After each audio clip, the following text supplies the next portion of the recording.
الحمد لله فاض خيره وعم فضله وعلى أمره وجل جلاله واستقر سلطانه. نحمده حمدا لا ينتهي مدا، ونشكره شكرا لا ينقضي عدا. بفضله وحفظه نغدو ونروح، وشذا آيات كتابه في النفس يفوح، ودلائل عظمته في الكون تلوح. الحمد لله الذي شرع لنا أفضل دين، وجمع الأمة صوب البلد الأمين، ونعمه تغمرنا في كل وقت وحين. وأشهد أن لا إله إلا الله وحده لا شريك له رب العالمين، وأشهد أن سيدنا ونبينا محمدًا عبده ورسوله النذير المبين، صلى الله عليه وعلى آله وصحبه أجمعين. في حجة الوداع وفي يوم عرفة العظيم نزلت آية عظيمة هي أكبر نعمة على هذه الأمة: اليوم أكملت لكم دينكم وأتممت عليكم نعمتي ورضيت لكم الإسلام دينا. ومات رسول الله صلى الله عليه وسلم بعد يوم عرفة ب81 يوما أكمل الله به الدين، فلا يحتاجون إلى دين غيره ولا إلى نبي غير نبيهم صلى الله عليه وسلم. أكمل الله هذا الدين فلا يحتاجون إلى زيادة أبدا. قال رسول الله صلى الله عليه وسلم: من أحدث في أمرنا هذا ما ليس منه فهو رد. دين كملت أصوله وقواعده وأخلاقه وبلغت ذروة الكمال. دين أبدي عالمي ثابت، هو المنهج الأقوم للحياة مهما تغيرت الأزمنة وتعددت العصور. قال صلى الله عليه وسلم: فإنه من يعش منكم فسيرى اختلافا كثيرا، فعليكم بسنتي وسنة الخلفاء الراشدين المهديين، فتمسكوا بها وعضوا عليها بالنواجذ، وإياكم ومحدثات الأمور. رضي الله للمؤمنين هذا الدين ولا يقبل من الناس غيره.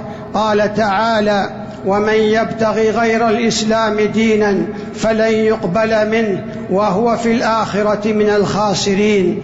شريعة الإسلام أحكم ما تساس به الأمم، وأصلح ما يقضى به بين الناس، صالح لكل زمان ومكان وأمة وحال. وكلما تقدمت العصور وترقت الأمم ظهر برهان جديد على صحة الإسلام ورفعة شأنه. ومن كمال الإسلام أنه كل لا يتجزأ ووحدة لا تتفرق. لا تجد في أحكام الدين تناقضا ولا في شرعه اختلافا. الإسلام منهج متكامل للحياة، ينظم علاقة الإنسان بأخيه، ويلبي كل حاجات الناس في أمور الدنيا والآخرة، في السلم والحرب، في السياسة والاقتصاد. قال تعالى: ونزلنا عليك الكتاب تبيانا لكل شيء. الإسلام تشريع رباني يصلح الظاهر ويهذب الباطن، خال من العيوب، لا يخضع لأذواق البشر. دين متوازن في النظرة إلى الدنيا والآخرة، فلا رهبانية في الإسلام، والانغماس في الدنيا مذموم، بل جعل الدنيا مزرعة الآخرة. دين يحتضن كل الشعوب والقبائل والعرقيات، ويصهر النعرات والعصبيات في بوتقة الأمة الواحدة. لا فضل لعربي على أعجمي، ولا أعجمي على عربي، ولا لأحمر على أسود، ولا لأسود على أحمر، إلا بالتقوى. دين يستوعب متغيرات العصر ويستجيب لاحتياجات البشر ويواكب مستجدات الحياة في ظل مقاصد الدين والالتزام بثوابته. تشريع واقعي لا ضيق فيه ولا أغلال.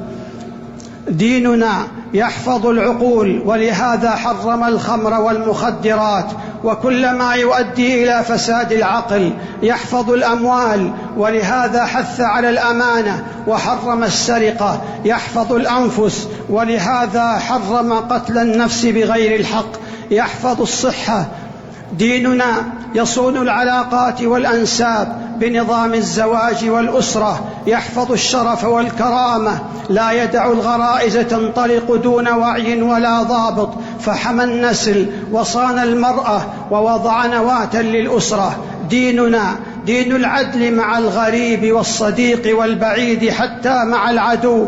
قال الله تعالى: ولا يجرمنكم شنآن قوم على ألا تعدلوا اعدلوا هو أقرب للتقوى. دين القوة والجد والعمل والحزم.